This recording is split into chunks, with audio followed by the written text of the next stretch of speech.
Hello guys, मैं अपने YouTube channel पे आपका स्वागत करती हूँ। आज हम लेकर आई हूँ भारत में जलमार्ग और बंदरगाह, यानी भारत में कितने बड़े बंदरगाह हैं और कितने छोटे बंदरगाह हैं। तो आइए देखते हैं हम भारत में जलमार्ग बंदरगाह। देखिए, समुद्री जलमार्ग, जो समुद्री जलमार्ग होती है, जो समुद्र से होकर व्यापार दूसरे देशों में, अपने देश से दूसरे देशों में व्यापार किया जाता है, उसे समुद्री जल मार्ग कहते हैं।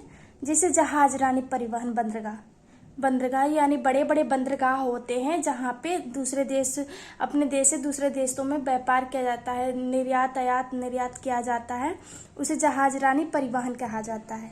और दूसरा देखते हैं आंतरिक बंदरगाह। ये समुद्री जलमार्ग हो गए और जहाज रानी परिवहन बंदरगाह। अब ये देखते हैं आंतरिक बंदरगाह। आंतरिक बंदरगाह में जो कि छोटे छोटे नहरें, नदियां के द्वारा व्यापार किया जाता है। छोटे आंतरिक बंदरगाह जो है, जो नहरों और नदियों द्वारा व्यापार किया जाता है।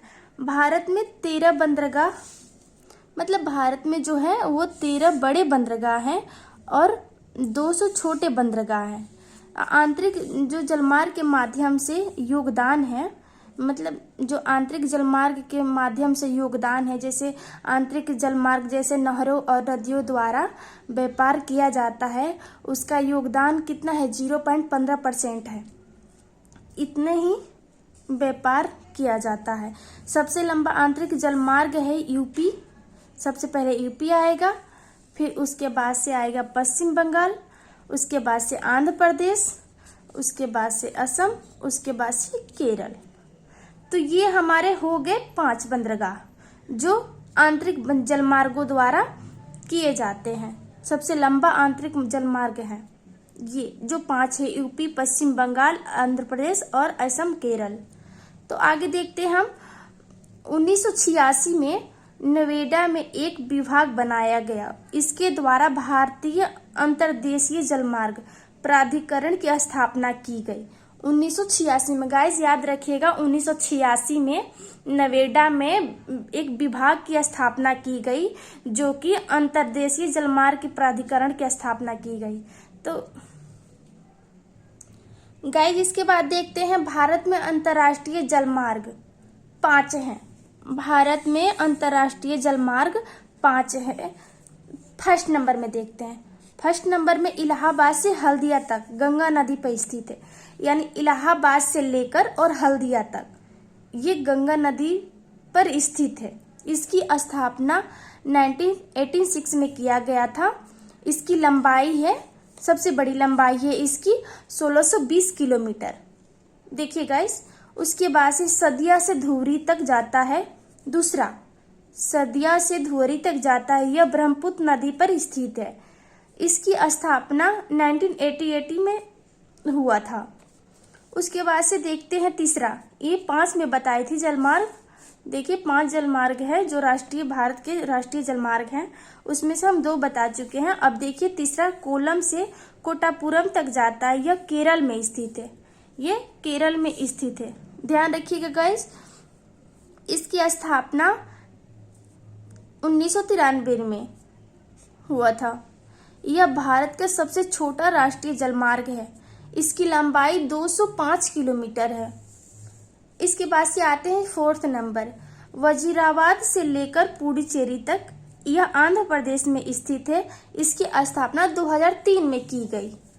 उसके बाद से देखते हैं तलचर से धामरा तक, यह प्रायद्वीप तक जाता है। प्रायद्वीप के मतलब दोस्तों समझते हैं?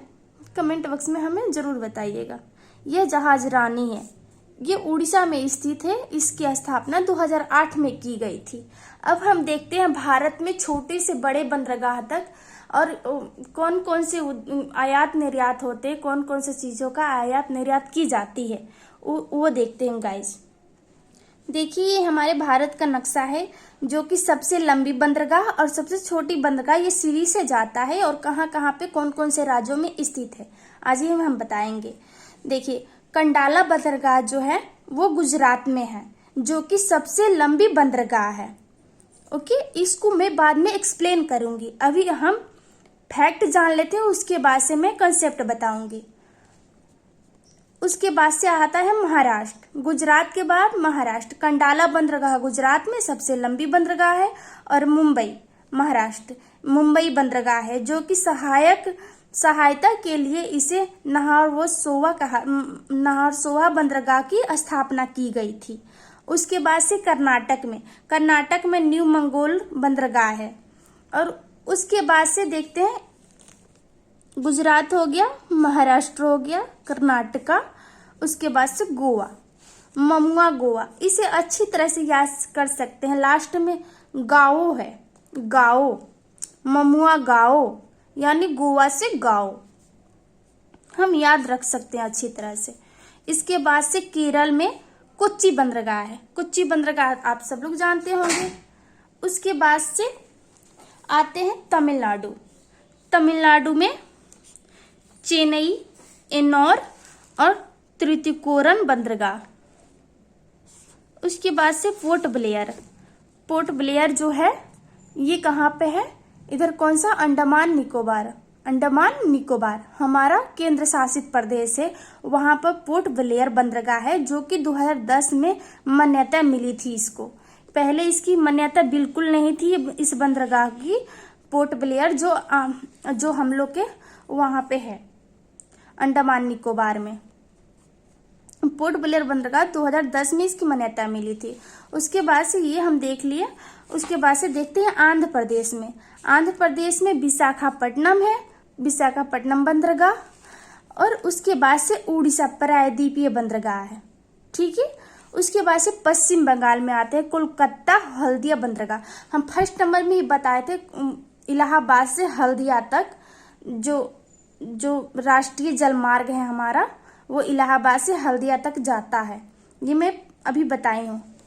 उसके बाद से देखते हैं पहले हम देखते हैं आंध्र प्रदेश विशाखापट्टनम के बंदरगाह का क्या प्रमुख बातें हैं।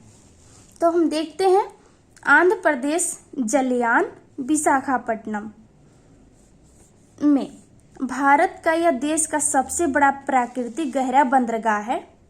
ये जो प्राकृतिक गहरा बंदरगाह है, यानी प्रकृति के पहले से ही बना हुआ है, प्रकृति का देन है, ये सबसे गहरा बंदरगाह है। विशाखापट्टनम हिंदुस्तान शिपयार्ड बना है, क्योंकि यहाँ पर डॉल्फिन के नाक जैसे चट्टान बनी हुई है। क्योंकि यहाँ पर डॉल्फिन के नाक जैसे चट्टान बनी है, जैसे चट्टान बनी है। जो भी जहाज की मरम्मत करनी होती है तो इन्हीं चट्टानों को तोड़कर मरम्मत कर ले जाती है। जब भी कोई मानसून की झोंका आता है तो यह चट्टान विशाखापट्टनम को बचा लेता है। फिर आगे देखते हैं जो पश्चिम तट पर पहला बंदरगाह था। हम बताए थे पहला बंदरगाह जो गुजरात में कंडाला बंदरगाह से नाम के जाना जाता है। तो ये देखते हैं पश्चिम तट पे पहला बंदरगाह कंडाला बंदरगाह जो गुजरात में स्थित है। ये कच्छ की खाड़ी में स्थित है, यानी कच्छ की जो ऐसे घुसा हुआ है जो गुजरात के पास में, जो टेढ़ा ऐसे भारत के नक्शे में देखेंगे आप, तो जो कच्छ की खाड़ी में स्थित है। अधिकतर यहाँ से चीजें खरीदते हैं। ये एक आयात बंदरगाह है, यहाँ से आयात की जाती है। यह एक आयात बंदरगाह है। ज्वारीय बंदरगाह भी इसे कहा जाता है, कंडाला बंदरगाह को, ठीक है। दहेज बंदरगाह गुजरात में छोटा बंदरगाह है, यानी जो गुजरात में ही एक छोटा बंदरगाह बनाया गया है, जो कि उसे दहेज बंदरगाह भी कहा जाता है। इसके बाद से देखते हैं जब ज्वार, यहाँ पे ज्वारीय कंडाला बंदरगाह कैसे बना है। जब ज्वार, मतलब ये जो ज्वारीय बंदरगाह इसे कहा जाता है गुजरात का कंडाला बंदरगाह को, ये कैसे बना है। जब ज्वार आया तो जब लहरें उठती है तो बहुत सारे बहाव और मिट्टियों अवसाद इकट्ठे करती है। धीमे धीमे कंडाला बंदरगाह को मुक्त व्यापार घोषित कर दिया गया है। इसे मुक्त व्यापार घोषित कर दिया गया है कंडाला बंदरगाह को, जो गुजरात में स्थित है। इस बंदरगाह से क्या क्या खरीदी की जाती है। पेट्रोलियम, उर्वरक और गंधक कंडाला बंदरगाह प्राकृतिक बंदरगाह है। उसके बाद से दूसरा देखते हैं मुंबई, जो महाराष्ट्र में स्थित है। मुंबई बंदरगाह यह भारत का सबसे व्यस्त बंदरगाह है। प्राकृतिक बंदरगाह मुंबई बंदरगाह है, यानी ये भी प्राकृतिक बंदरगाह है। यहाँ से सिर्फ पेट्रोलियम का उत्पादन करते हैं और विदेशों में बेचते हैं। यहाँ से उत्पादन करके मुंबई बंदरगाह से पेट्रोलियम का उत्पादन करके और जैसे में आयात करते हैं और विदेशों में ले जाकर बेचते हैं। जो महाराष्ट्र के बॉम्बे हाई है, यहीं से तेल निकलते हैं। देश के समुद्र यातायात मुंबई बंदरगाह से होता है। देश की समुद्री यातायात मुंबई बंदरगाह से होता है। इस मुंबई बंदरगाह के भार कम करने के लिए मैं आपको बताई थी, उसकी सहायक जो बंदरगाह है, जो मुंबई बंदरगाह के नहावा सेवा बंदरगाह बनाया गया है। ये भारत का सबसे कृत्रिम और नौसेवा बंदरगाह बनाया गया है। ये भारत का सबसे कृत्रिम और आधुनिक सेवाओं से सुसज्जित है और इसका नाम बदलकर कर दिया गया जवाहरलाल नेहरू बंदरगाह। इसका पहले नहवा बंदरगाह था, जो कि मुंबई बंदरगाह के सहायक बंदरगाह था। अब उसको नाम इसका चेंज हो गया है जवाहरलाल नेहरू बंदरगाह। अब देखते हैं गाइस मारमुआ गावो बंदरगाह, जो कि गोवा में स्थित है।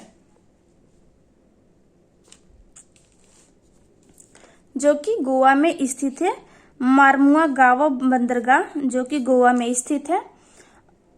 ये जुआरिये नदी की सेंचुरी पर बना है। जुआरिये नदी के सेंचुरी पे बना है जो मारमुआ गावा बंदरगाह है। लौह अयस्क के लिए ये मारमुआ बंदरगाह प्राकृतिक बंदरगाह। इस बंदरगाह का जो लोहा है इसको बेचते हैं ईरान को।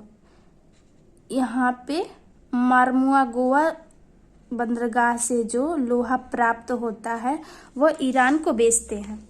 उसके बाद से देखते हैं न्यू मंगोलोर बंदरगाह, जो कर्नाटक में स्थित है। ये तो गोवा में था और ये कर्नाटक में स्थित है, जो कि कुतरीमुख खान के जो लोहा है वो न्यू मंगोलोर से बेचते हैं। कोच्चि बंदरगाह जो केरल में स्थित है। प्राकृतिक बंदरगाह है, लेगून झील पे स्थित है। लेगून झील पर स्थित है, जो केरल में लेगून झील है, खारे पानी की झील है। लेगून जो झील है वो खारे पानी की झील है। ठीक है।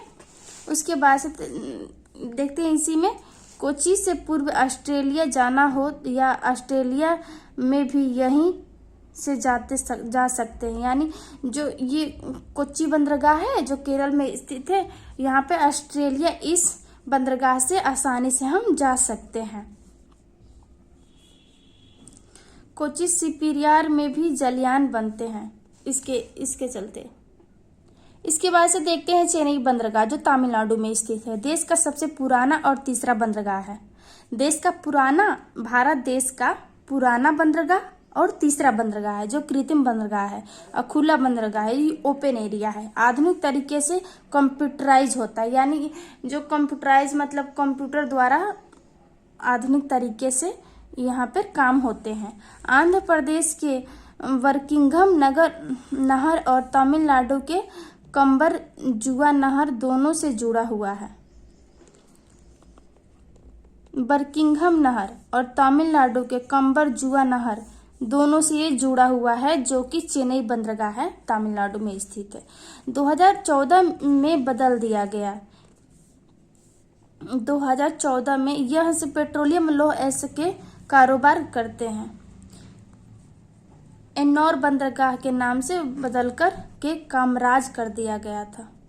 ये 9th वाला है जो एन्नौर बंदरगाह के नाम बदलकर कामराज कर दिया गया है। अब ये एन्नौर बंदरगाह जो है वो पहला सबसे बड़ा कंप्यूटराइज निगमित बंदरगाह है, जो कि एशिया बैंक के सहायता से बनाई गई थी, जो एशियाई बैंक है उसके सहायता से ये बंदरगाह बनाए गए थे, एनोर बंदरगाह।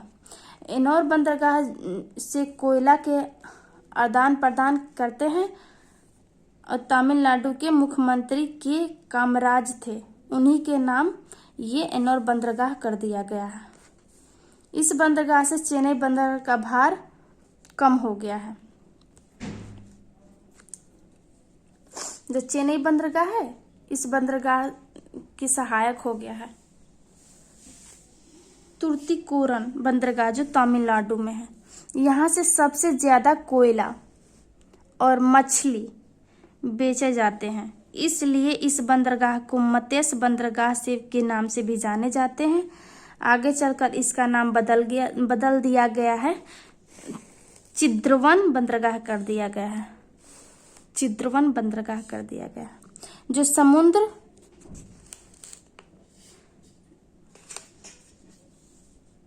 जहाज से होते हैं, तुर्तीकोरन बंदरगाह के 5 किलोमीटर उधर ही खड़ा कर दिए जाते हैं, क्योंकि यहाँ के जो समुद्र के जल हैं वो उथला पुथला है। यहाँ के रेत में जहाज धंस भी सकते हैं, इसलिए 5 किलोमीटर दूर ही खड़ा किया जाता है। यहाँ पे जो तुर्तीकोरन बंदरगाह है तमिलनाडु में, यहाँ पे जो जब जहाज आते हैं, बड़े बड़े जहाज इस बंदरगाह पे आते हैं तो 5 किलोमीटर दूर ही रोक दिया जाता है, क्योंकि उथल पुथल दलदल जगह है वहाँ के, वहाँ उसमें जहाज धंस भी सकते हैं। इसके बाद से देखते हैं प्रायद्वीपीय बंदरगाह जो उड़ीसा में है। इसकी स्थापना 1962 में की गई थी। महानदी के मुहाने पे बना है ये प्रायद्वीपीय बंदरगाह, जो नमकीन जैसे मतलब खारे पानी के नमकीन पानी है। इस मतलब यहाँ से आयात निर्यात किया जाता है। लौह अयस्क, कोयला, कार्गो ये सब बेचते हैं, यहाँ से बेचा जाता है। जापान को मैग्नीज भारत किस बंदरगाह से देता है? इसी बंदरगाह से देता है जो कि उड़ीसा में स्थित है, प्रायद्वीपीय बंदरगाह। जापान को बेचा जाता है मैग्नीज। पश्चिम बंगाल में कोलकाता हल्दिया बंदरगाह, आपको मैं बताई थी जो पश्चिम बंगाल में कोलकाता हल्दिया बंदरगाह जो गंगा और हुगली नदी पर बसा है। कोलकाता से 150 किलोमीटर दूर जाने पर हुगली नदी के किनारे जो बंदरगाह बना है हल्दिया बंदरगाह है। 150 किलोमीटर दूर जाने पर जहाज रखने के स्थान कोलकाता में खिजीरपुर में है। जहाज जो रखा जाता है यहाँ पे कोलकाता में खिजीरपुर में है। हल्दिया बंदरगाह के सहायक के लिए डायमंड हार्बर नामक के बंदरगाह बनाया गया है। ये पश्चिम बंगाल की जो हल्दिया बंदरगाह है उसकी सहायता के लिए डायमंड हार्बर नामक के बंदरगाह एक बनाया गया है। पोर्ट ब्लेयर बंदरगाह जो कि 2010 में इसकी स्थापना की गई थी, जो अंडमान निकोबार में है। और ये बड़े बंदरगाह के रूप में शामिल कर लिया गया है इसे। जो पोर्ट ब्लेयर बंदरगाह है वो बड़े बंदरगाहों के रूप में इसे शामिल कर लिया गया है। आंध्र प्रदेश के दुगारपट्टनम को बड़े बंदरगाह में शामिल करने की चर्चा में है, यानी अभी इसे शामिल करने की चर्चा में है बड़े बंदरगाह के रूप में। उसके बाद से देखते हैं पश्चिम बंगाल में सागर बंदरगाह को बड़े बंदरगाह में शामिल करने की चर्चा है। इसमें शामिल करने का चर्चा है।